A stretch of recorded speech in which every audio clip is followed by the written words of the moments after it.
Bonjour tout le monde, Simon Brière, votre stratège de marché principal d'RGO Canada. Donc aujourd'hui, le 30 septembre, on regardait un niveau du ministère de l'Agriculture aux États-Unis. Là, le USDA, on regardait les stocks de grains, parlait un petit peu de blé ensuite. Donc des rapports quand même pertinents.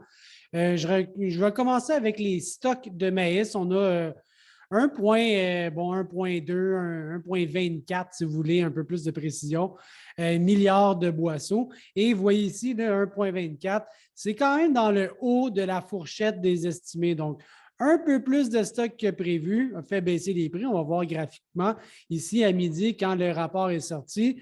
Bien, plus de stock, finalement, les prix ont fléchi. On est passé d'à peu près 5,48 à 5,32. Donc, une baisse quand même d'une quinzaine de cents par rapport à où ce qu'on était avant la sortie du rapport à midi. Donc, plus d'inventaire d'anciennes récoltes de maïs. Pour le soya, constat similaire, 256 000 boisseaux, 256 000, oui, c'est ça. On cherche, on cherche. Et là aussi, ben, beaucoup plus que prévu. En fait, on s'attendait à quelque chose aux alentours de 175 millions de boisseaux. Et puis, ça, c'est des millions. Hein? On est rendu à 250 millions, donc beaucoup plus de stock. Naturellement, là aussi, à midi, quand les informations ont sorti, ben, les prix ont fléchi. Donc, une réaction assez cohérente. Plus de stock, baisse de prix. Dans le blé, maintenant, on va regarder, il y a deux choses. Il y avait les stocks, mais il y avait aussi un petit peu d'informations sur les ancrages, le rendement, la production. OK? Donc, de manière générale, les productions de blé d'hiver un peu plus faibles que prévu. On voyait que les estimés étaient un petit peu plus élevés. Finalement, ça sortit un peu en bas d'1,3. Je vous dirais, on est sorti à quoi? 1,277 milliards de boisseaux de production, un peu plus faible.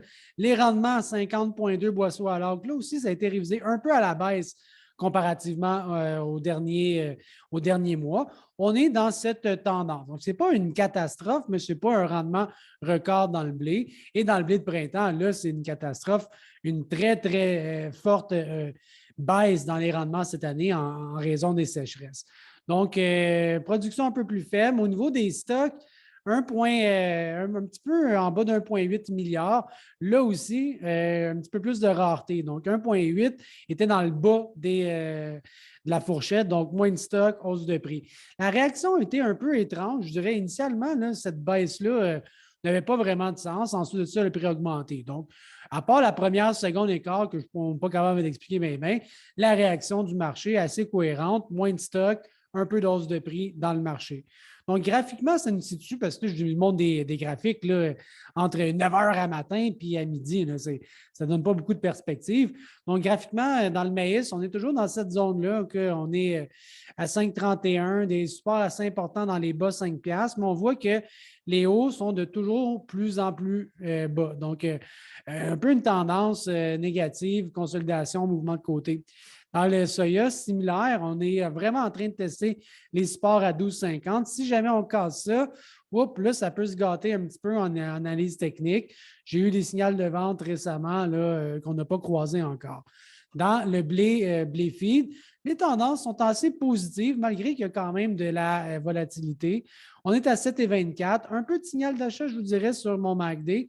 Faites attention, l'analyse graphique de blé est somme toute un peu positive. Donc, récapitulatif aujourd'hui, un peu plus de stock maïs soya, les prix ont baissé, un peu moins de stock dans le blé et les prix ont augmenté un peu. Donc, les réactions à la bourse assez cohérentes.